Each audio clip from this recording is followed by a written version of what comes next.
Bishop Muriuki to come and minister to us in Jesus' name. Thank you, sir. God bless you. Amen. To appreciate mtume. Wow. Salimia jirani, mwambie hata sisi tuko na mtume katikati yetu. Unajua chuka mitume hawapatikani hivi. Nairobi ndio wako wengi, but we thank God this week you have one. Amen. Naomba uketi. Mimi naitwa Askofu Muriuki na nimeokoka. Yesu ni mwokozi wa maisha yangu. To our Father Bishop Patrick Mutegi. Najua leo pia tuko na mzee katikati yetu. Amen. Ni baba na tunamheshimu katika mji wa Chuka Tharaka Nithi kwa sababu ya ile kazi amefanya katika mji, na ni mzee huwa naamini. To appreciate Bishop Patrick pamoja na wamamu pale. Wamamu huwa haongeangi sana, lakini roho yake huwa ni nzuri sana, na anaweza ukikaa na yeye ndio utajua amebeba nini. Lakini kama huna biashara na yeye atanyamaza, lakini ukiongea na yeye na vitu ya kukupatia. Bwana Yesu asifiwe. To my brother Reverend Micheni Gobiu, ni mzee ambaye pia moyo wangu unapenda kwa sababu tulikutana na tukapendana hivyo. Na mimi pia naheshimu kile amebeba pamoja na wamamu hia, na nashukuru kwa sababu ya huu mkutano ambao Apostle mulipanga na mkaamua nikuwe part of you. Na nashukuru pia kwa kila mmoja ambaye amehusika kusimama na huu mkutano ili uweze kufanikiwa. Jambo moja nitasema ni ya kwamba kuna vitu vingi huwa tunafanya in the kingdom of God, lakini hii ndio huwa inamfurahisha Mungu. When we come together na tunakuwa sasa tunatoka kwa zile four corners ambazo tumezoea. Maana Biblia isemi sisi ni chumvi ya church, inasema sisi ni chumvi ya ulimwengu. Kwa hiyo tukiwa hapa, hata tukiwa watatu, kuna mtu inavutia kule na anasema ujoin wale watu, na utakuta tunapoenda kumalizia mkutano naamini ya kwamba kutaokoka watu, na hata wakiokoka wachache, wale wengi ni wale watakuwa wamesikia hilo neno, na hilo neno ni mbegu. Mchungaji mmoja aliniambia alienda mahali kuhubiri na watu wakakataa kuokoka. Wazee wakamwambia ume waste resources, kwa sababu hakuna mtu ameokoka na wewe umetumia sadaka na pesa ya kanisa. Kwa hivyo akaambiwa if you dare it again tutakupiga transfer.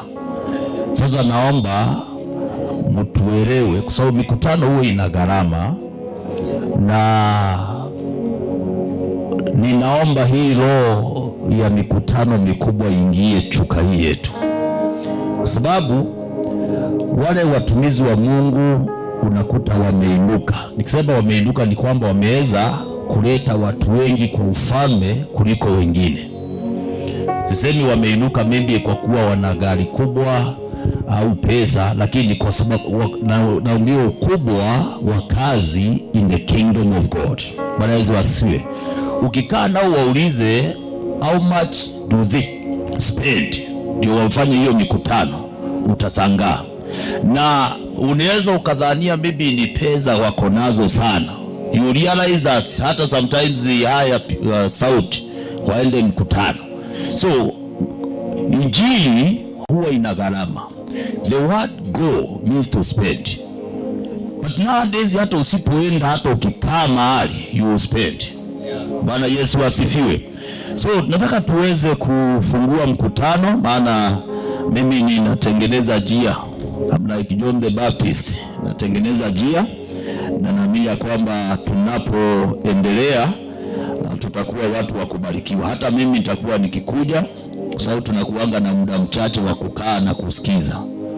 Japokuwa nowadays social media imetusaidia, naweza nikae nisikize Apostle Mulevi akiwa Nairobi nikiwa hapa, but hiyo huwa haitoshi. Kama ile unakaa unaangalia mtu akiongea, kuna vitu upatikana wakati unaonekana. Sasa ukiingia mikutano usikae nyuma sana. When Peter and John walipokuta ule jamaa alikuwa mlemavu, kitu walifanya, walimwangalia na yeye akawaangalia, akawa anatarajia wampatie pesa.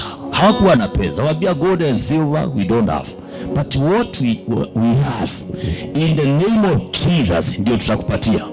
Unajua walimwangalia na wakaambia simama, na akaanza kusimama.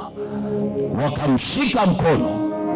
Ikibidi tukushike mkono wiki hii tutakushika mkono na utatembea. Ikibidi tukuwekelee mkono tutakuwekelea. Ikiwa itabidi tuseme in the name of Jesus, you demon come out, tutasema, kwa sababu ni mkutano ambao dhimu imepewa destroy the works of the devil. Na unajua shetani ndiye adui yetu. Shetani ndio huwa anaturudisha nyuma, na yeye huwa anajua ni nani anakaa kama anainuka, ni nani anakaa kama anabarikiwa. Alafu anaingiza chuki kwa wale watu wanakufikia. Adui wa mchungaji ni mchungaji mwenzake. Kama kuna mtu anaweza akachorea mchungaji vizuri, si mshirika, ni mchungaji mwenzake. Adui wa mwanasiasa ni mwanasiasa mwenzake. Adui wa mwalimu ni wake.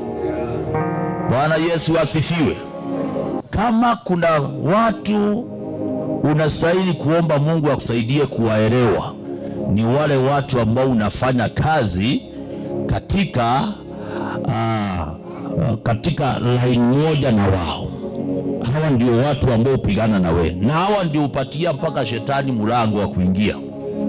Hawa ndio hata wakati shetani amejaribu kutumia wachawi wake kukuroga ikisindikana, ndio atakwambia utajua mimi ni mchuka, na hakuna kitu anajua, lakini hilo neno tu litakuwa linafanya kazi. Kwa hiyo siku ya leo tunaanza ujumbe wetu na tunaongea about destroying the works of the devil. Na si mnajua hapa Kibugu hiyo kazi iko sana. Hapa ni mahali ambapo unakuta kwamba unaweza ukutane na mtu very senior kwa serikali, mtu ambaye anastahili labda kuprotect, mtu anastahili labda kuguide kama mzee vile unastahili ukae, lakini ukute vile amekunywa hata ajielewi. Madhabahu ya pombe Kibugu imeinuka. Unajua pombe huwa inapewa mtu wa kupotea. Pombe huwa mtu anayekunywa pombe huwa hana akili. Kwa hiyo kuna watu wengi sana hapa hawana akili. Na hapa Embu ndio ujue pombe ni mbaya, na ujue imefanya wazazi wa kina baba wakalea watoto si wao, wa mama wakawa na vidonda kwa mioyo yao, kwa sababu wamefanya mambo mengi ya kuficha. Kwa sababu wakati pombe imeingia, unaweza huo unajua mtoto ni wako na kumbe si wako. So mzee mmoja hapa Embu akawa ameoa na ikawa ni mlevi. Nataka kuongea tu kidogo alafu tuendelee. Akawa ni mlevi na ikawa kuna jamaa ni mlevi, lakini mlevi hajakunywa sana, alikuwa anajifanya yeye ni msamaria mwema, anambeba anampeleka nyumbani. Na akimpeleka siku nyingine mama anamwambia nimechoka na huyu jamaa, yeye hata hakuna kitu anaweza, wewe at least unaweza ukanisaidia. And then akamwambia unaweza ukawa unalala hapa tu, asubuhi mapema unaamka unaenda, kitambo amke jua kilala tu hawezi akajielewa. Na siku moja ule mlevi ni kama aliambiwa kuna mtu ulala kwako, na akaamua kuhesabu miguu 1 2 3, akakuta ni miguu ngapi? 6. Akasema mbona miguu ni 6? Anaambia ni sisi tu, ni mimi na wewe, ni ulevi.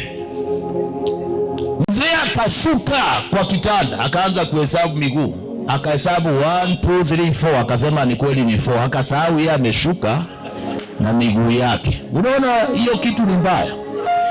Hata mwanzilizi wa hiyo kitu Si mnajua ni nani? Si mnajua ni nani? Mtu wa kwanza kutengeneza kiwanda cha pombe. Mnajua alikuwa anaitwa nani? Alikuwa anaitwa nani? Mseme tu, mseme nimemwekelea. Alikuwa anaitwa nani? Alipokunywa Noa alifanya nini? Alilala akiwa uchi. Uchi. Na matokeo akalaani mtoto. Hii kitu ni mbaya. Maana utajua kile umesema na utajua vile umelala. Kwa hivyo hii ndio roho imekalia Kibugwa. Sema kwa jina la Yesu. Mapepo ya pombe Kibugwa iishe kwa jina la Yesu. Destroying the works of the devil. Nataka tuinue mikono tuombe, kwa sababu hii ni kazi inahitaji nguvu nyingi. Baba Mungu, tunakushukuru. Wewe ndio ulipanga huu mkutano, ukapeana dhimu yake, destroying the works of the devil. Ujumbe wetu Bwana unatoka katika 1 John chapter 3 verse 8. Najua mfalme wa amani, kuna mtu unatafuta leo uweze kumkomboa. Tunaombea watoto wetu Bwana ukawalinde. Tuko na graduation hapa on Friday. Mungu linda kila moja atakaoingia. As we stand here today, we declare that Chuka itakuwa inapokea watu wanatoka wakiwa wamebarikiwa. Tunatangaza Kibugwa, watakaoingia Kibugwa, madhabahu ile imeishi kuwafinyilia, haitawafinyilia. Tunaombea walevi wote wiki hii waje mkutano na waokoke. Tunaombea kahaba wote waje mkutano waokoke. Huu mkutano ni wa wenye dhambi. Sema kwa jina la Yesu. Tunaita wenye dhambi waje waokoke, kwa maana mkutano huu ni wao. Mtu aseme amen. Mtu aseme amen. Sema huu mkutano ni wa wenye dhambi. Nani si mwenye dhambi hapa? Sini kwa huruma za Mungu tumesimama. Every day dhambi huwa unapitana nayo. Unapitana na mtu, unasikia umwangalie, unasikumbuka nimeokoka. The only thing ambayo inafanya leo hii ukae na mke mmoja ni kwa sababu ya covenant ulioweka na yeye na Mungu.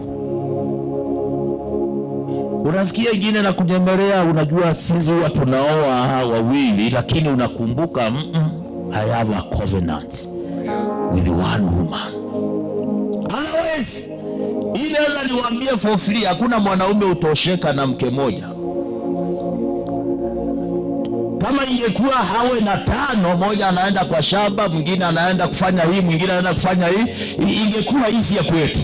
Lakini Biblia imetuambia mke, na ukiachana na yeye unaambiwa ukaa hivyo ungoje mpaka wakati ukisikia kuoa tena, go back and reconcile with her. Hiyo ni Biblia na haijawahi badilika. Lakini siku hizi naona hata hapa kimeanza, unakuta unaambiwa, unajua leo we are destroying the works of the devil, ndio tunaongea hiyo mambo. Unakuta hapa hata siku hizi imeingia ile ya wazungu, apostol ameenda kwa wazungu na ile contract, watu wanaweza oane, unaweza uende na uulize huyu namba ngapi. Kwa sababu wanaamini bora tu usioe at the same time wake wawili. Ukioa na muachane, hata ukileta mwingine bado uko na Lakini Biblia isemi hivyo. Haleluya. Kwa hiyo shetani kazi yake ni kushika mawazo, na ndio tumekuja tufungue mawazo. Do you know kuna mlevi akinywa pombe ulala kulia, akisema sitakunywa tena, lakini anapoamuka anakuta kile alikuwa anachukia ndicho anakifanya. Kuna watu ambao mawazo yao yamefungwa na vita vya kiroho, hawezi pigana kimwili. Vita vya kiroho lazima upigane kiroho. Unaweza ukashindwa vita because you are using the wrong tools. Unapotumia silaha zile zinastahili utashinda vita. Do you not know that you can conquer the devil? No way you can destroy the works of the devil and you are not born again. Because uweze kuharibu kazi ya shetani, lazima kwanza uwe unaweza ukasikia Mungu. Lazima uwe kwanza wewe you are transformed. And you cannot be transformed until you are saved. Na kuokoka lazima uamini ndani ya moyo wako. Hakuna mtu anaona kile unaamini, ni wewe unajua ninaamini Yesu. Then ndio sasa uingie kwa kubadilishwa. Watu wengi sasa hapa ndio tuko. Tulikiri Yesu lakini kubadilishwa. Kuna Mkristo atakwambia better to release and to receive. Na hiyo ni ngumi amekuja amekuwekelea. Nilisikia mwingine mahali alihubiri akasema yeye huwa anaomba asubuhi receive M-Pesa message kutoka kwa watu, na akawa anasema ikiingia ana itransfer haraka, na ukimpigia umwambie nimetuma kwa wrong number, anasema ni miracle. Hiyo sio miracle, hiyo ni wizi. Hallelujah, hiyo ni wizi. Exodus chapter 3. Exodus chapter 3. Hallelujah. Moses, all of us we know Moses. Si ni kweli? Na nitawaambia shida moja Moses ilimpata kidogo, alafu nisome hiyo neno.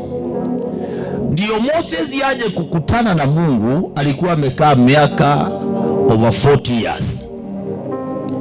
Na hakuelewa ya kwamba, because some of us here tunasikia ndani yetu ya kwamba tuna mwito. Ni wangapi wanasikia kama wanaweza wakahubiri? Inua mkono juu. Unasikianga ndani yako uko na calling ya Mungu ya kuhubiri? Inua mkono.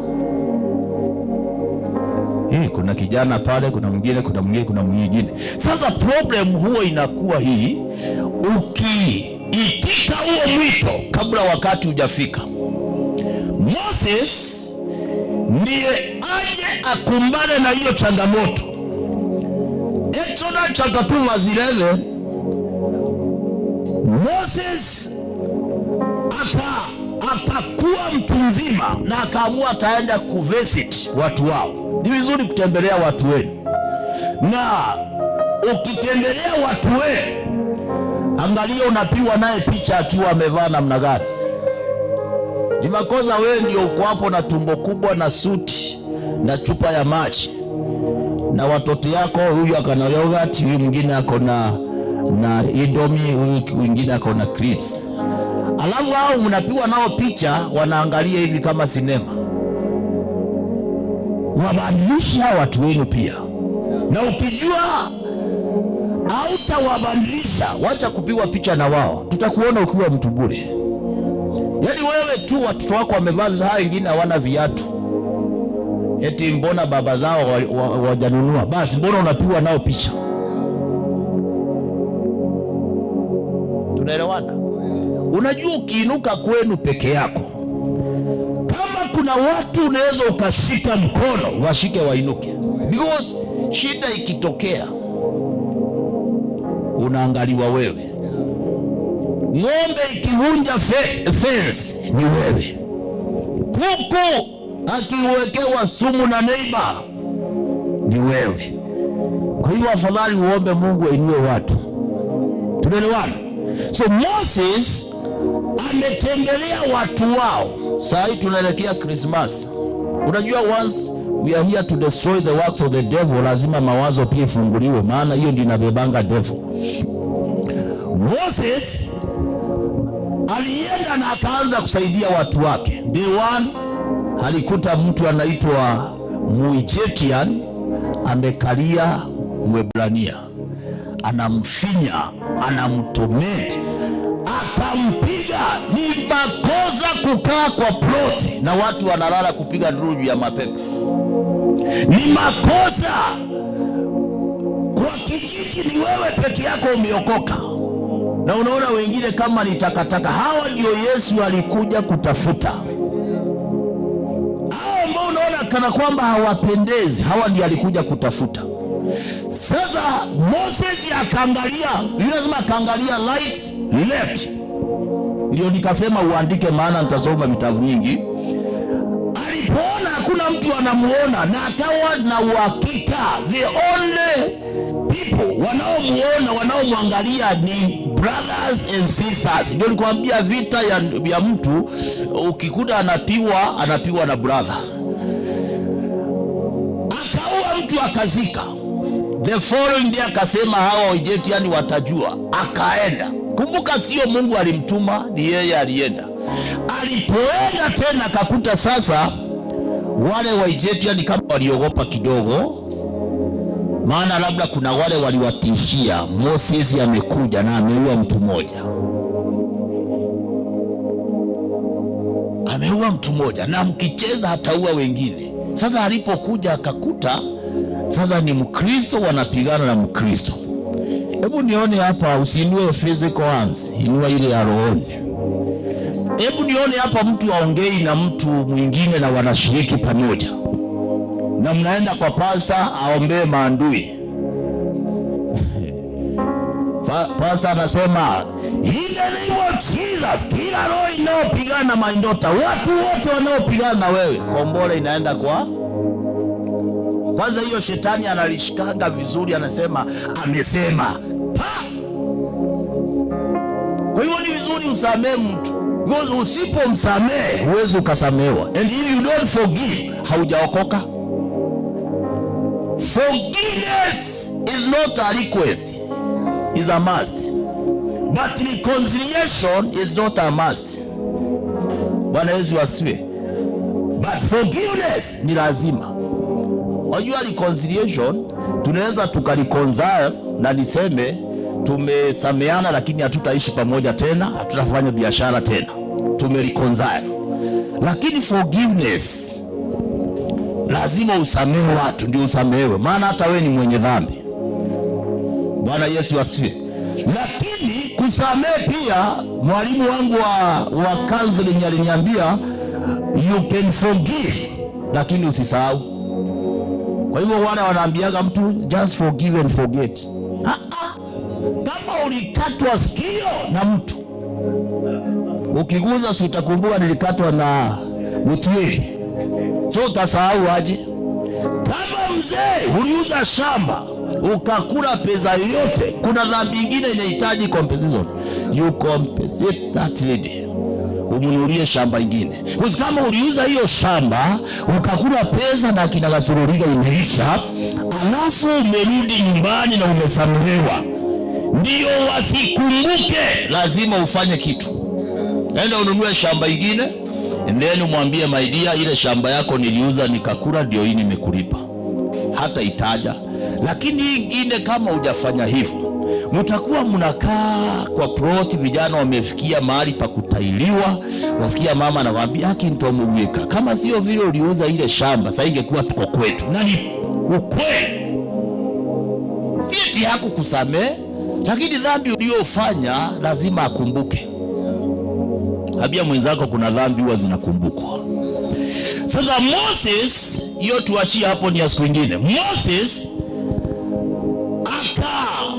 akarudi after one day, na yule alikuta akamwambia, yule alikuta anafinyilia mwenzake.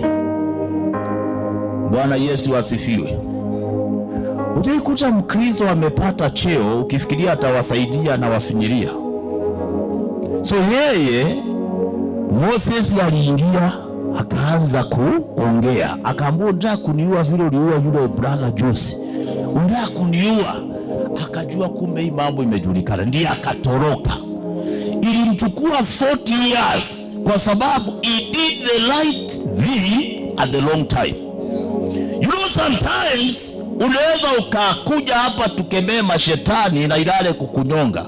Yes, you did the right thing, kusema by fire by force, by fire by thunder, lakini hujaokoka. Na unajua Hakuna kitu shetani huwa ana revenge kama wakati anajua wewe hujaokoka, lakini unataka kumkemea. Ni kama kumwaibisha, na yeye ndiye amekupea makao. Bwana Yesu asifiwe. Moses ilimgharimu 40 years kwa sababu aliitika mwito mapema. Unaweza ukaanza kanisa mapema kabla wakati hujafika. Si eti hiyo kanisa itakuja kushika, lakini unaweza ukae 10 years uaibishe mpaka Mungu watu waulize huyu mtu ameitwa. Sababu uliitika mwito mapema. Moses ametoroka kwa sababu aliitika mwito mapema. Hakungojea wakati wa Mungu. Mtu anaitwa Sara au mother. Sara alikaa akaangalia akaona huyu mzee hata kama Mungu aliongea ni vizuri nimsaidie Mungu. Ambia mwenzako usisaidie Mungu. Mwambie ngojea Mungu afanye kazi yake. Hata leo tutakuwekelea mikono tuombe. Usipopona hatuwezi saidia Mungu. Ambia mwenzako hatuwezi saidia Mungu. Huyu mama alitaka kusaidia Mungu ndio unabii utimie. Akaambia Mendi, unajua nini? Nataka nikupeane kwa mzee. Na unajua ilikuwa slaves sio kama Mendi wa siku hizi. Wale ulikuwa unanunua ni wako permanent. Ukitaka kukatanga kidole unakata ni wako. Vile utataka ni wako. So Mendi angeambiwa enda kwa mzee, hangesema no. Kwa sababu hana mahali pa kwenda. Hata wakati alitoroka hakuwa na mahali pa kwenda. Na kwa sababu Mungu ni wa huruma ndiye alimtokezea kule. Kwa sababu aliona ile dhuluma amefanyiwa. Hii hakuwa amepanga, ni mzigo ameletewa. Nao shida ile inakuanga wale hamjaoa, ni kusaidia hapa. Wazi umefinyia msichana jicho. Hata kama alikuwa mfanyikazi wako. Aza mtaongea kama mfanyikazi, mtaongea kama mtu na mkewe ambaye ako na everything that a woman desires to have. Tunaelewana? Ndio unakuta mwingine alioa mfanyikazi, mwingine akaoa mtu kwa sababu hakuwa na uwezo wa chakula. Ukafikiria eti atakuwa na kupigia magoti. Yesa, ukishamuapproach na umwambie unataka kumuoa, anaingianga kazi yako, including you and your house, unakuwa uko chini yake. Unasikia anasema sitaki wageni nyumba yangu, na alikukuta nayo. Kwa sababu wao ni wasaidizi, na msaidizi ako na nguvu kuliko ule anasaidiwa. Tunaelewana? Bwana Yesu asifiwe. Si ule anasaidiwa ndiye hana nguvu. Hatutahubiri leo. Ama tunahubiri? Sasa huyu Sara ndiye amepeana huyu, lakini amemgeuka after a few minutes. Kwa hiyo usioe mtu kwa sababu ako na shida ukifikiria atakuwa na kunyenyekea. Hapana, mtaongea lugha moja kama mke na uwezi enda useme hata kotini huyu alikuwa mfanyikazi wangu. Mmezaa na yeye, umelala na yeye, ni mke wako. Sara alifikiria huyu eti atabaki kuwa ni mtumwa tena. Hawezi kuwa mtumwa maana amezaa na mume wako na wewe hujazaa. Hallelujah. Lazima tuwe na boundaries. Because if you don't protect your boundaries, hata hayo mashetani tunafukuza leo itarudi. Luke chapter 11 verse 24 inasema when an evil spirit comes out from a person, inaenda wapi? But inafrifa mapepo huyu inapenda mwili ya mtu anaitwa Mkristo sana. Ikikaa huko jangwani inasema I'll go back, nitarudi kwa ile nyumba nilitolewa. Alafu inaporudi inasungulia, inaangalia, inaona umefunguliwa lakini bado uko wale watu yani ni kuokoka. Tutafika hapo tu kwa transformation. Ulikiri tu, ulifuata watu wakienda church. Ulifuata church maana umeambiwa hiyo kanisa ukiingia utabarikiwa. Let me tell you, even in the church because of prosperity you die poor. man. The reason why we in the church is to worship God. Hii ingine ni nyongeza. Praise the Lord. Mbona unataka kuleta nyongeza mbele? Na hakuna mtu huwa ametosheka kwa wale watu wako church, because hiyo sio principle ya Mungu. Mungu anaambia Joshua, anamwambia ninajua umekuwa mzee, but still there are more lad. Tunaelewana? Kwa hivyo wewe kama unaona umefika, Mungu anaona bado hujafika. Because maybe unaweza ukawa unafikiria juu nimepata nyumba sasa nimetosheka. Kuna kitu kingine Mungu anataka upate. Hallelujah. Bwana Yesu asifiwe. So we are in the church, lakini nakuta kwamba ndani hapa kile tumebeba ni zaidi ya bomu, ni sumu. Hata leo wengine wameroga sana. Lakini kabla tuingia kuharibu kazi ya shetani, tunaombea watu kuokoka. Na juu tunajua labda hutaki kuonekana, tutakuwa na nafasi uombee hapo huko. Juu sisi tunataka tu kwa njia yote ile tukupate mbinguni.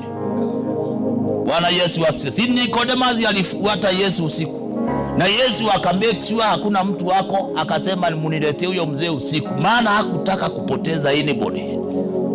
Na unajua mzee ni alikuja akawa maana sana, because kuna watu hata ukaulizwa faida yao in the church huwezi jua ni gani. Lakini tunaona huyu mzee anaitwa Joseph Arimathea, tunaona huyu mwingine anaitwa Nicodemus. Hawa secret followers ndio walifanya mambo. Reverend, ukiombea washirika wako unaombea pia secret followers. Hawa ndio ufanya mambo. Ndio utakuta amekumwagia lori moja ya mchanga na ameenda, na hataki ujue ni nani. Anasema sitaki pastor wangu ajue. Sitaki dini yangu ijue. It's okay, lakini followers. Huyu mzee hataki mafarisayo na wengine wajue mambo yake. Anafuata Yesu na anasupport huduma. Wakati Yesu amekufa, kitambo wa mama wakuja na manukato, walikuta huyu mzee amenunua. Kuna huyu anaitwa huyu alikuja usiku, huyu followers member. Ninunua manukato very expensive. Akaja akaupreserve mwili wa Yesu, because alielewa the language that nitakufa na nitafufuka. Akasema anga asifuke akiwa ananuka, akampaka mafuta. Alafu huyo mwingine naye secret followers akasema nina mahali nimetengeneza na sijaiweka mtu, ilikuwa hata ni yangu, nitamweka hapo. You see now, kwani Yesu ni wale watu 5,000 walilisha mikate wanaume na tuhesabu wa mama. Unajua wa mama ndio walikuwa na pesa. Wa mama ndio wako na pesa. Unaona my daughter hapa anacheka. Wa mama ndio wako na pesa. Siku hizi hata tunajaribu kuanza chama za wazee, haishiki. Boy child tuko kwa shida. Because ukija leo hii upatie mzee 5,000, upatie mama 5,000. Kabla hujapiga kona, mzee anaambia unajua sijaenda, nilikuwa niende salon kesho. Unataka aje? Salon ngapi? 2,000. Ambia na si umepewa. Yangu ni ya chama. Yangu si ni ya nini? Nani mwenye hii boma? Unakuta ukijisikiria hiyo imeisha, anakuambia na ujue maziwa tulichukua, mahali tunachukuanga mwezi umeisha. Unasema ni sawa. Unataka ngazi imeisha, unajaribu kuambia si utoe yako hata 2 ujaze ile, anakuambia nani kichwa ya hii nyumba? Wazee tuko na shida. Na nyinyi watoto, ukiona mke ukiona mama yako ameacha mzee Gishagi ushagu Mturani na ameingia town, muulize umeachia nani mzee? Mtusaidie, maana tuko kwa shida. Mtusaidie. Ukiona maito ametembea siku 2, muulize na bishop umekaa siku 2, akona nani huko? Watoto mtatusaidia. Msipo tusaidia tuko na shida. Yaani wewe unakaa na mama yako 3 months, mzee anabaki ameandika question hivi, amelala hivi. Ndio unaona wazee wa mama ndio wengi, wazee tunaenda tu. Mungu protect wale wamebaki. Semeni Mungu linda wale wameachwa. Na nyinyi mtatusaidia, maana sasa ulimwengu imekorogeka. Ulimwengu umekorogeka. Ulimwengu umekorogeka. Haikai vile ilikuwa inakaa huko nyuma. Haleluya. Haikai vile ilikuwa inakaa. Bwana Yesu asifiwe. Sasa Sara ni amepeana na yeye akageuka. She did the right thing, but alifanya kwa njia mbaya. Alishindwa kungojea Mungu, akaamua kusaidia nani? Mungu, kuharakisha mambo. Na hivyo ndio pia mtu anaitwa huyu mzee anaitwa nani? Isaka. Isaka akaambia kijana yake, Genesis chapter 27. Mimi naamini hii ni banda, unajua ndani watu wengi wao wameokoka na wanajua kuandika vitu. Genesis chapter 27 akaita Esau.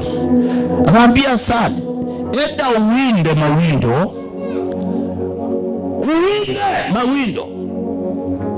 Unitengenezee chakula namna ile huwa napenda. Ni makosa kuwa ujui baba yako anapenda nini. Ni makosa haujui baba yako anakulanga chumvi kiasi gani. Ni makosa haujui baba yako nguvu yake na udhaifu wake. Hata your spiritual father lazima uelewe na you own him the way he is. Because unajua siku hizi wazazi wanalala njaa na wamezaa. Wewe ukipata kazi usikae kama hao wakubwa wenu. Haleluya. Nikisema wakubwa wenu, kikwetu mtu mmoja angekosea, hiyo rika yote ilikuwa inadhibiwa. Ndio ulikuwa unazia kuwata kituge, unashika post hivi, unatengenezwa vizuri, mwenzako anakuja na kuokoa na yeye ananyorozwa vizuri. Maana rika hiyo mtu mmoja amekosa heshima. Kwa hiyo wale wakubwa wamekosea heshima. Unakuta unapigia firstborn, unamwambia my son nahitaji 1,000. Anakuuliza umeongea na secondborn. Unampigia anakuuliza umeongea na thirdborn. Mnarushiana mzae mpaka anashindwa nilizaa nini hapa. Mmoja alisema laiti angezaa mkate hakala kuliko kuzaa huyo kijana. Kwa sababu kijana ameombwa mbao, anamwambia siwezi kupea pesa yangu. Mama akikumbuka vile alilia na yeye akamwambia laiti ningezaa mkate nikaula huo mkate. Hiyo ni laana direct. Huyo kijana amestruggle, hata kusomeza primary inakuwa ngumu. Na ukiona unashindwa kusomeza primary, jua uko na shida. Sasa church, kwa nini tukiitwa tuje practice, tuje kufanya huduma, tuje maombi hatupatikani? Roho ya kuangaliana. Genesis chapter 42. Jacob anauliza watoto wake, why are you looking each other? Mbona mnaangaliana? Do you want us to die? Na nimesikia kuna chakula kule Misri. Unajua ile shida iko ni watu kuangaliana. Saidia na hii kiti na nipate watu kama wawili. Kuja na hiyo kiti na nipate watu wawili. You see now, ile shida iko ni kwamba in the church watu wanaangaliana, watu wawili nipate watu wawili. Taji Mungu. Sasa achilieni. Jacob anauliza Genesis chapter 42, why are you looking one another? Sasa kuangaliana hapo ndio unaona tunaumia. Umeomba huyu 500 badala ajue ni mzazi wangu ameniomba. On that mzae ya kwamba ni my dad, ni my father, not our father. That's what haina uzito kwa mzazi. Eti ni mzazi wetu. Our pastor. Sema my pastor. Bosi akiitana, akisema watu wakuje kesho, unajua ni wewe ameambia, hajaambia mwingine, unaassume ni wewe peke yako huko. Sasa hii kiti, huyu anaangalia, huyu anasema fulani atazuia. Huyu anasema huyu atazuia, kila mmoja tu muangaliane tu. Sinaona inaanguka. But ikiwa kila mmoja anaelewa ni responsibility yake, hii kiti hamtakubali anguke. Si unaona? So mzaayanda akilala hivi anakuta watoto, akienda hivi mama anakuta watoto, akienda hivi watoto. Siku moja unaweza mkarudi. Siku moja nikasema hebu ni test wangu nione kama niko na watoto. Unajua unaweza ukawa unaona uko na watoto lakini una watoto. Na nikalala kwa kiti. nikajifanya nimelala, alafu nika make sure wote, unajua nikafanya hivyo tu, ndio attention ya kila moja. Unafinya kajito kama watoto ya siku hizi. Unajua watoto ya siku hizi analianga, anaangalione kama unapea attention na yeye, alafu akiona una shughuli na yeye mwenyewe utaona kamenyamaza. Mama waipenda. So mimi nikasema wandu, nikajianguza, niliona wote mpaka mama wote, baba anaanguka nikasema trizi niko na watu. Unajua unaweza ukawa na watoto 5 na hakuna ule atakusaidia. Mzee mmoja Murang'a alikuwa na watoto 10. Hakuna mtoto mwingine huwa anamwangalia, ni namba 7 ndio huwa anamwangalia. So ndio huwa anasema kama ningefungia namba 4 singelikuwa nimekufa. Bwana Yesu asifiwe. So Isaka akaamua abariki kijana, akamwambia uniletee nile roho yangu ikubariki kabla sijafa. Berenkwa nkudhalime. Mama akasikia, na mama alikuwa amesikia kwamba yule mtoto mdogo atatawala yule mkubwa, na ni Mungu aliongea. Akasema siwezi kubali, akaamua kumsaidia Mungu. Ukiamua kusaidia Mungu utaleta pain, utaleta bitterness, utaleta mgawanyiko kwa familia. So akaamua sasa, wacha na hii tabia iko kwa familia. Unakuta hata sasa tukiuliza wewe una nani, unasikia mtu mimi huyo kijana huwa anapenda kuliko msichana, useme ule kweli. Unasikia mtu kuna yule mtoto, usivague watoto. Ni kweli yako kafiri kako, we are human being. Kuna ule unasikia tu huyo mtoto ananibamba, lakini do you know wale huwa wanaonekana kana kwamba hawakubambi sana, ndio nao ubamba society na inakupea jina. Kuna mtoto atakuwa mzuri sana, akupikie, akufulie nguo, akupikie ndoma ukiamuka, maana wazee wanapenda ndoma na viazi.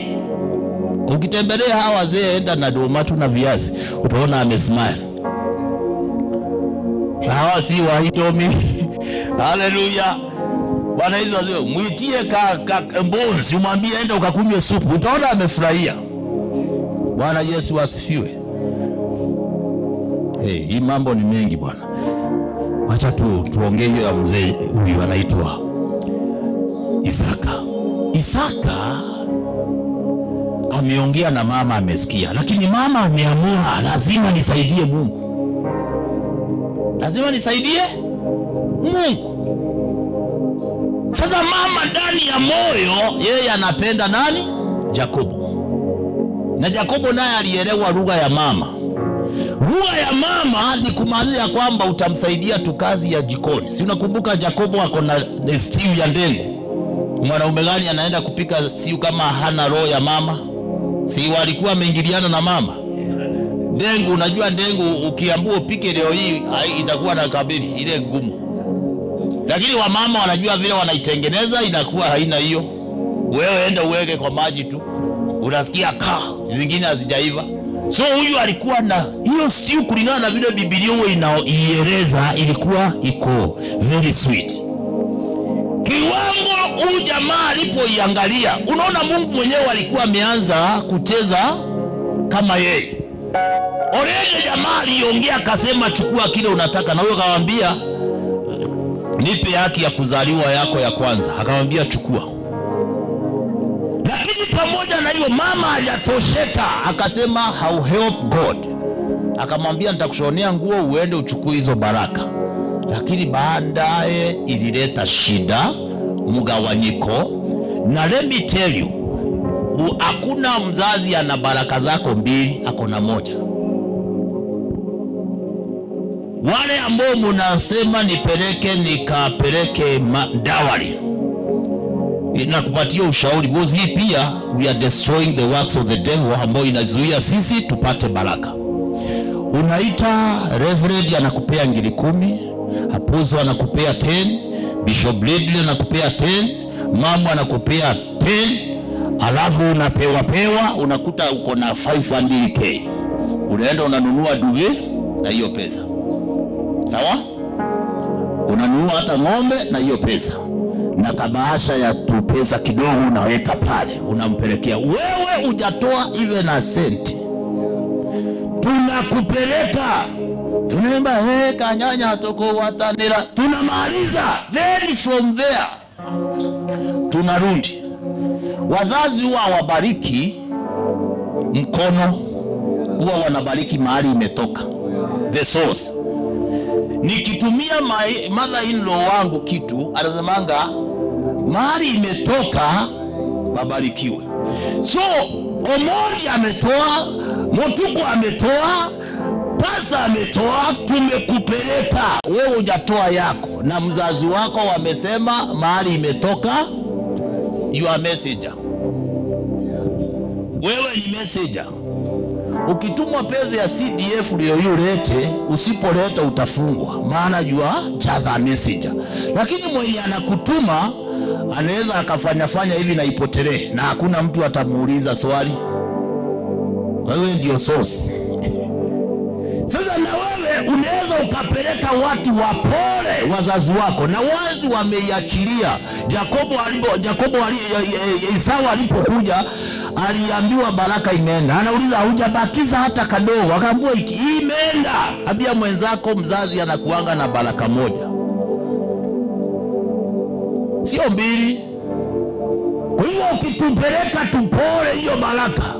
Tukirudi Nairobi kwa biashara, unaona tunaendelea kuuza mpaka unaanza kusema, unaenda kwa pasa ni prayer item.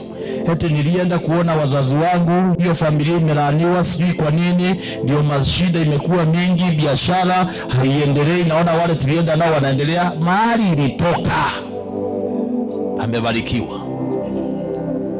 Ambia mtu usije ukasaidia Mungu kutoka leo. Mwambie usisaidie Mungu. Aya, kumbe time inaisha. Wacha tuende pale kwa nini. Hiyo ilikuwa tu ya kusaidia uelewe kazi ya shetani inaanzanga hapa. Now, Exodus chapter 3. Moses, allow me nisome hii kidogo alafu tuendelee. Basi huyo Musa alikuwa akilichunga kundi la Jethro mkwewe kuhani wa Midiani. Akiliongoza kundi nyuma ya jangwa, akafika mpaka mlima wa Mungu hata Horeb. Malaika wa Bwana akamtokea katika mwali wa moto uliotoka katikati ya kijiti. Akatazama, na kumbe kile kijiti kiliwaka moto, nacho kijiti akikuteketea. Unasikia vile alisema? Mstari wa 3. Musa akasema, nitageuka sasa niyaone maono haya makubwa, na sababu kijiti hiki hakiteketei. Bwana alipoona ya kuwa and when the Lord saw that he turned aside to see, God called unto him out of the midst of the bush and said, Moses, Moses. And he said, here I am.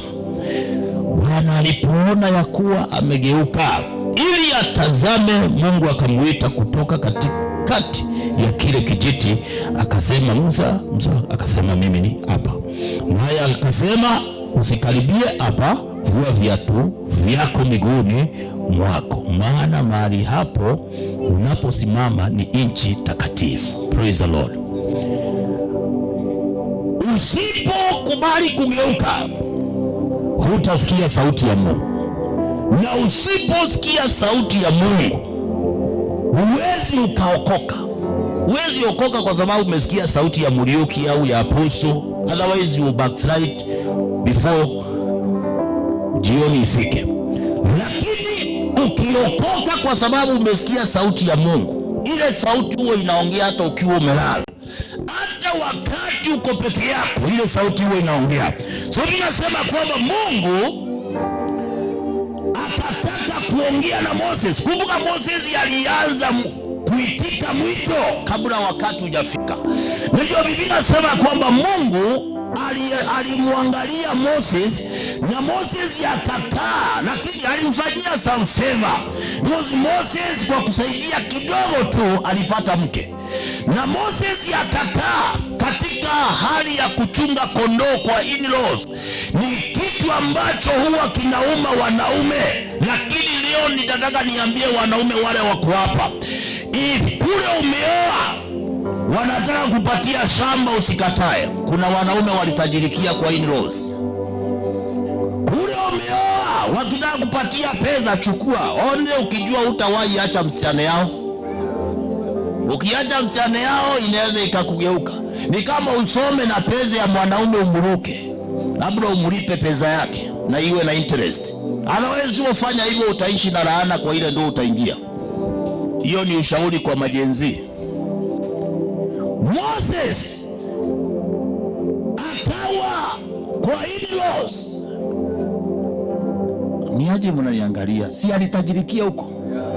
Si hata Yakobo alitajirikia huko? Kwa hivyo usiogope, lakini usiwahi acha mtoto yao. So Moses, Mungu akawa anamtembelea kule kwa msitu. Kijiti, nikiangalia statement iliyoandikwa hapo ni kwamba haikuwa the first time hiyo kijiti kuteketea. Ni vile Moses hakutaka kugeuka, because alikuwa na bitterness, alikuwa na pain ya kwamba nimesaidia watu wa Mungu na wakaniuza. Alikuwa anasikia kuna sauti inamuita tu, lakini siku akasema nitageuka ili nipate kuona ni nini Mungu anataka kusema na mimi. Alipogeuka akaanza kusikia sauti. Mungu akamwambia yeye ni nani, akajifanyia introduction kama Holy God. Akamwambia vua viatu vyako, maana mahali umesimama ni patakatifu. Moses akaanza kusikiza na Mungu akamwambia yale mambo anataka, naye Moses akaanza kuongea na Mungu. Mahali anaona hawezi anamwambia siwezi, Mungu anampatia option, na wakapelekana na Mungu until one day dada yake na ndugu yake wakamuinukia, wakasema huyu jamaa atasikiaje Mungu peke yake? Inaweza ikawa haupendi mtu vile alivyo, lakini ukweli ya kwamba Mungu huwa hachaguliwi watumizi wake, yeye huchagua vile anataka. So wakati unakubali kugeuka, ndio huo unaanza kusikia sauti ya Mungu. Moses alipogeuka akapokea power. Huwezi pokea nguvu kama hujageuka. Luke chapter 9 verse 1, aliwaita wale thenashara, akawapa nguvu na uweza juu ya mapepo, akawapa nguvu na mamlaka za kuponya wagonjwa. He gave them power, he empowered them to lead the people, na akawapatia nguvu. Maana dunia hii huwezi ishi kwa amani bila nguvu. We need power. Sema power. Anything born of God, devil will always fight it. Uelewe ya kwamba if you have destiny, devil will fight you. Lakini ukikubali kuwa transformed, ukisoma Romans chapter 12 verse 1, inasema you give your body as a living sacrifice, the only one ambao Mungu ataiaccept. And then verse 2 inasema be he transformed, ubadilishwe nia yako. Maana usipobadilika hapa huwezi kuwa na akili. Unapobadilika akili ndio unapobadilika hapa ndio unaweza ukaaminika pia na mambo ya hapa duniani. Anointing ipe yangu wenda, anointing ipe yangu mtu ambaye haielewi. Na kwa Biblia kuna jamaa moja, dono kama ndiye alianza account ama ndiye alianza nini, alipokea anointing bila kuwa na revelation, bila ya kuwa na kufahamu. Hatujaiona alifanya na nini ya anointing ambayo alipokea. Alitupwa mahali Elisha alikuwa na jamaa, hatujaimusikia mahali. Ama ulimsikia mahali apostle? Huyu jamaa kama ndiye alianza divination, hizi ziko nyingi hivi. Because alipokea anointing ambayo hajagharimika. Anointing sio ya kupokea barabarani. Leo hii watu wamefika mahali hawataki kulipa gharama. Unakutana naye barabarani akwambia nisalimie nipokee hii anointing. Haipokee yangu hiyo. Mimi nimeenda prayer and fasting, alafu wewe unataka uje upokee kwa urahisi. Hautajua kuitumia, utaanza kuua watu. Na unajua tunapewa anointing ya kuua. In fact ya usaidi kuua, Mwenyezi Mungu akwambie ua. Kama hajasema Moses aliua bila kuambiwa na Mungu ua. Ilimgharimu kukaa jangwani akichunga kondoo. Bwana Yesu asifiwe. Unapogeuzwa nia yako ndio unaanzanga kufikiria kama Mungu. Kuna mtu anafikirianga kama shetani, lakini once you are transformed, and there is no transformation without salvation. Unaanza kwa kuokoka, unaingia kwa transformation, then after transformation unaingia kwa manifestation. Hii apostle amewaletea hapa. To manifest the power of God lazima uwe na Mungu. Na kuwa na Mungu hakuji kwako kwa sababu ya vile ulivyo. In fact today sisi hatuna advantage ile ilikuwa na Levite. Levite walikuwa ukizaliwa regardless the status of your father, na wewe bora tuwe ni Mlawi unapewa kazi ya ukuhani. Lakini hiyo lazima ukubali kuokoka na uitwe. Tunapoongea about destroying the works of the devil, whenever anything born of God, devil will always fight it. Jesus gave us power. Because alielewa you cannot succeed in this world without power. Na ndio katika James chapter 4 verse 7, Maria asema, submit yourself to God, mwenye nguvu. Then he sees the devil and he will be free from you. Kuna watu bado mashetani hajaiachilia. Ndio nilikuwa Luke chapter 11 verse 4, nikasema pepo hiyo ikitoka ina prefer irudi kwa Mkristo ikae. Ama unafikiria Wakristo hawana mapepo? Ndio Yesu hakuleta Ukristo. Sasa mimi ndio naitwa Muriuki, nimeleta Muriuki hapa. Si nimeleta Yesu. So Yesu alileta wokovu. Alikuja kutukomboa. Hii Ukristo ni nikile from Antiochia, hapo ndio ilianza. Hakuleta Ukristo. Kuwa wewe ni Mkristo haisemi huwezi nyongwa na mapepo. But if you are born again, you cannot be tormented by demons. Kiwango hata ukifunguliwa inasema sitoki, huyu ni wangu. How? Because the one who possesses you, he owns you. So now know that umeokoka na bado shetani anaishi kwako. Kuna vitu hujadisagree, because bitterness peke yake, kuwa na hasira na kutosamehe, hiyo inaweza ikafanya mapepo ikae kwako.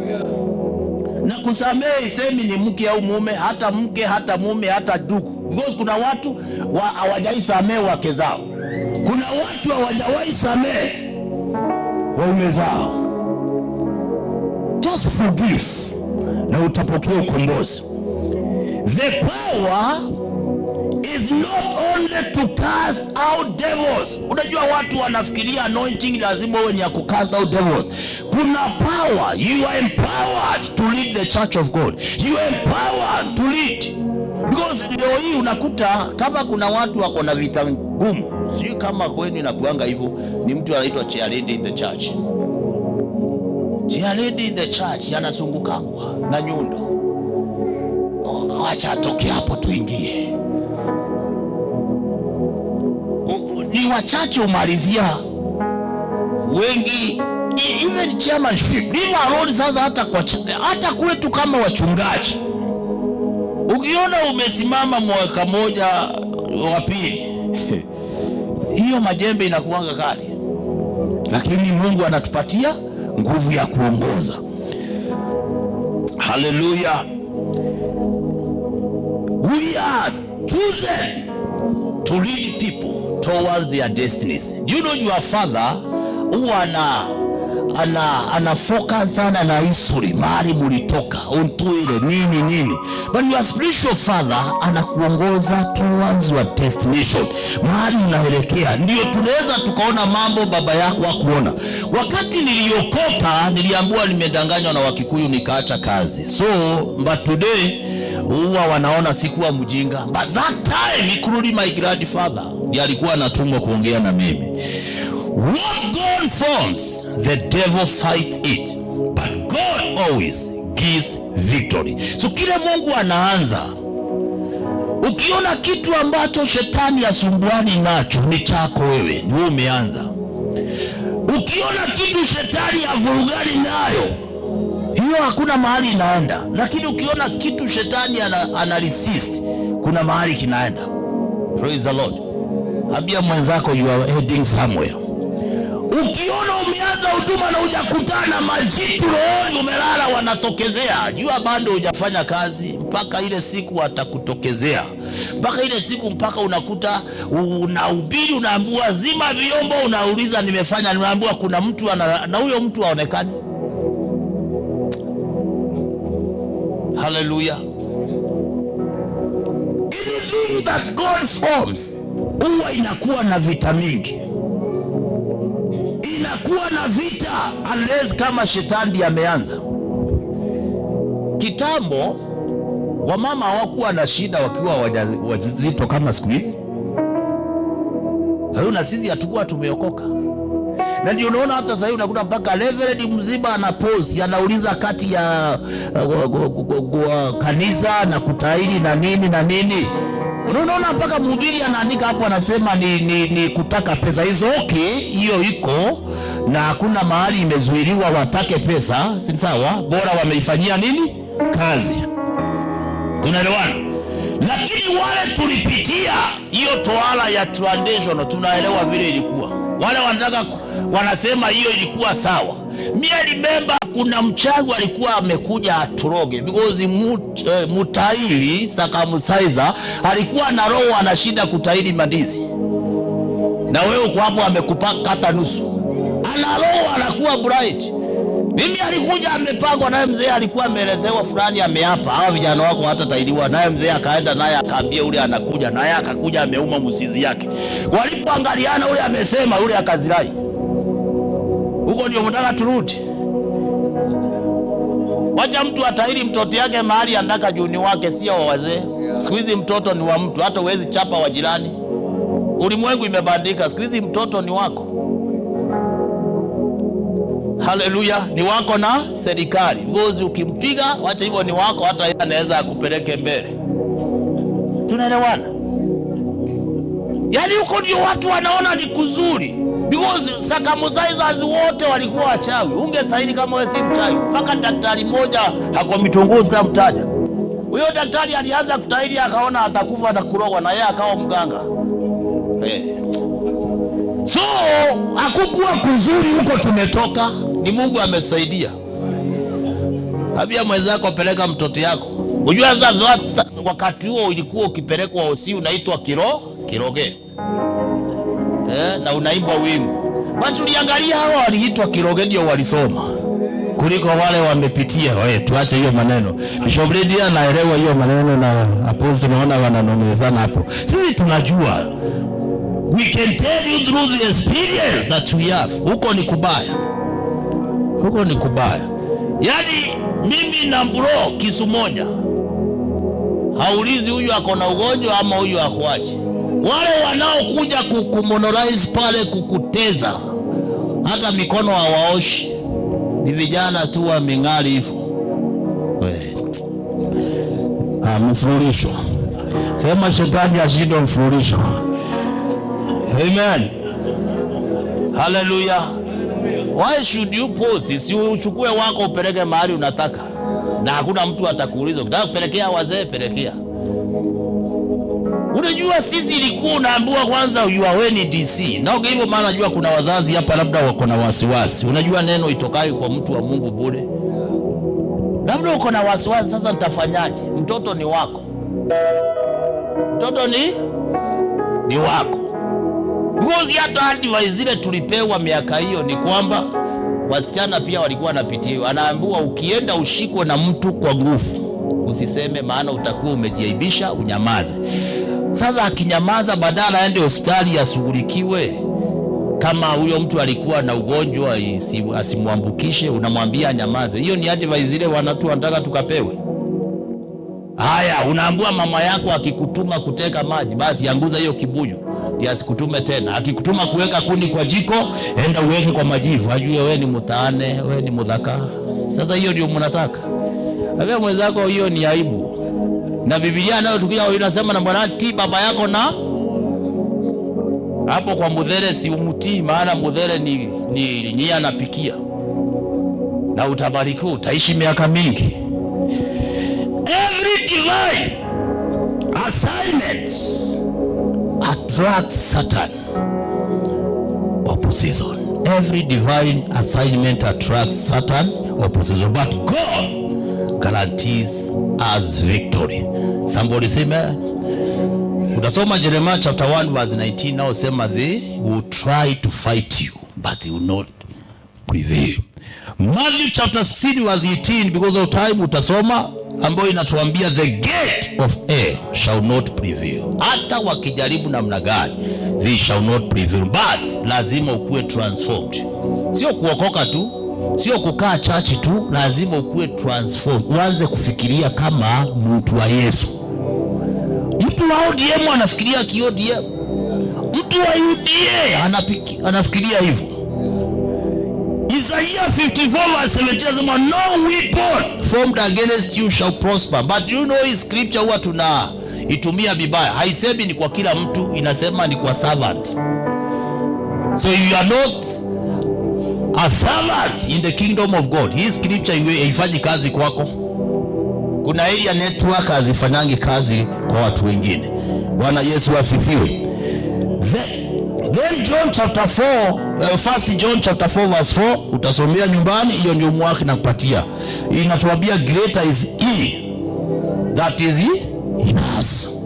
Bwana Yesu asifiwe. Si yule ako kwa ufalme, shetani ana nguvu kutuliko. The purpose of God in you attracts spiritual warfare. The purpose of God in you attracts devil's warfare. If today your destiny is big, they will try to fight you. Kuna watu wanashindwa, wanajiuliza za sisi ni nani? Sisi ni nani kweli? Sisi ni nani kweli? Lakini ni vile ujuelewe ya kwamba the purpose of God in you attracts spiritual warfare, devil's warfare katika maisha yako. You will fight devil for what you have. You cannot fight devil for what you don't have. You fight for what you have. Unapigania, kama una huduma unapigana na shetani kwa sababu ya hiyo huduma. Yule ana mke hawezi pigwa na shetani vita ya mke. Tunaelewana? Shetani hawezi sumbuana na mtu ana gari kupigana na yeye vita ya gari. Unapigania nini? Wale wako na watoto, unapigana vita ya watoto. Napigana kwa amani kwa sababu uliingia kwa kuwa na watoto. Pigana, maana shetani anaelewa uko na watoto ambao wanaweza wakafanana na wewe kumshambulia. Kwa hivyo lazima inuke na wewe unaambia shetani, hautatawala watoto yako. Hautatawala. Unasimama katika mwanya. Bwana Yesu asifiwe. Haleluya. Bwana Yesu asifiwe. Na ujue tunamalizia sasa. Tumesema you will fight devil for what you have. The devil attacks anything telling destiny. Kwa mfano, familia, unaweza ukute familia hapa, hata tukiuliza ni familia ngapi ziko na divisions hapa, ziko na migawanyiko. Unaweza ukute familia 5 shetani anaweka kichuki pale, 1 watu wanakatakatana mapanga. Yani sasa hivi yani ifanye wewe uwe ndugu yako, si umwachie. Na ukimwachia atakutafuta. Na wengine wanataka kufanyiwa favorism. Mimi siku moja mzaa yake niambia, wewe nisaidie kulipa fee, nitakupatia hii kamoja iko hapa. Nikamwambia ukinipea, wengine wakiwa wakubwa watoto wao hataelewa, watakuuliza mbona anko mkubwa ako na shamba kubwa kuliko sisi. Hutawakonvince ya kwamba ulisaidia baba zao. Tunaelewana? Saidia, na ukisaidia ndugu yako, usimsaidie ukiwa na wazo atakuja kukusaidia.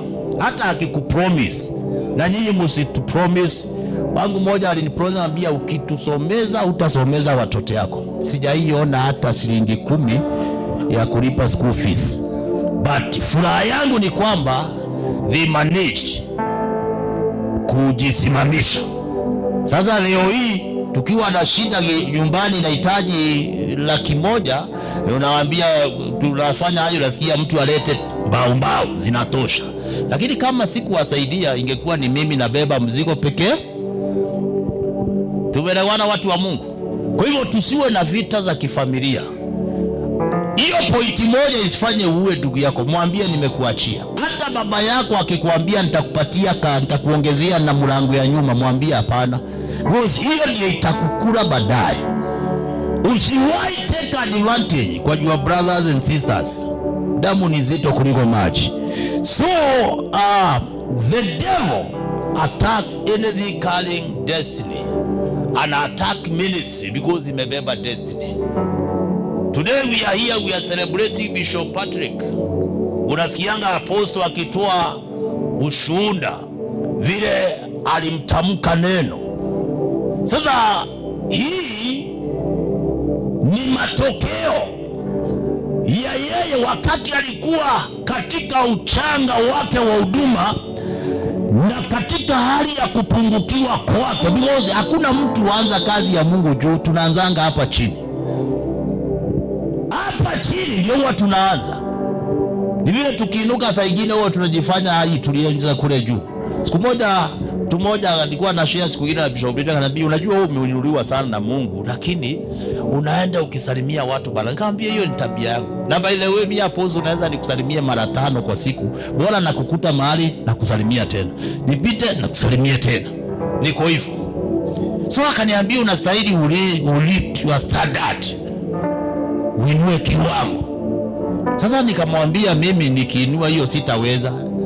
Na mimi ninasemanga, unajua kuna mabishop wako na shida sana because wali ya isolate.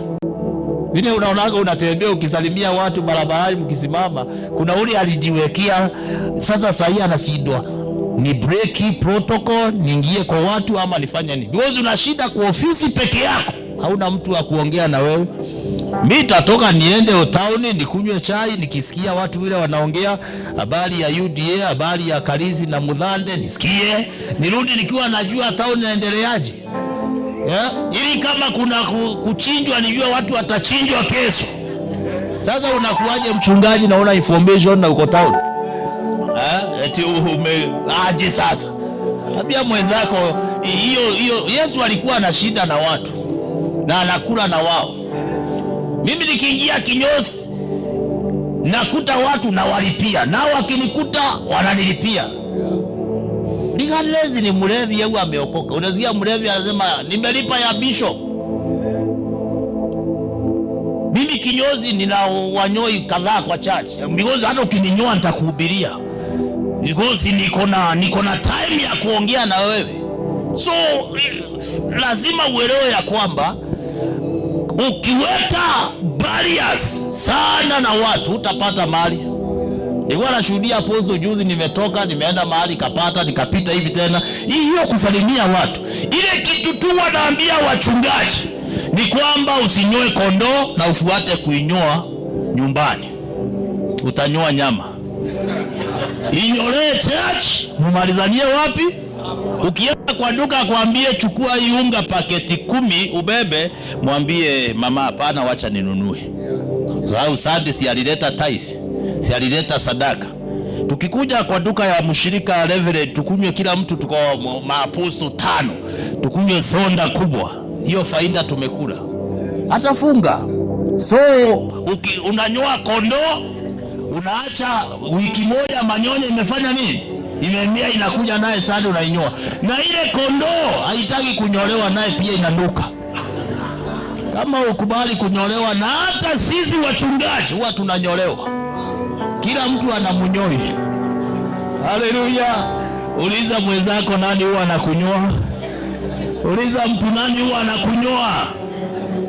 Kwa sababu unaweza ukute uko hapa na tunasikia harufu, kumbe ni kondoo inyolewa hapa. Lakini na sisi na wale Mungu atapitia mafuta wiki wawe wahubiri, unyoe kondoo kwa utaratibu. Unyoe kondoo kwa utaratibu. Bwana Yesu asifiwe. Haleluya. Kwa hiyo vita, ukiona uko na vita ni ndoto zile uko nazo, ni mwito. Because Moses Farao alitaka kumuua. Exodus chapter 2. Si alitaka kumuua akiwa mdogo.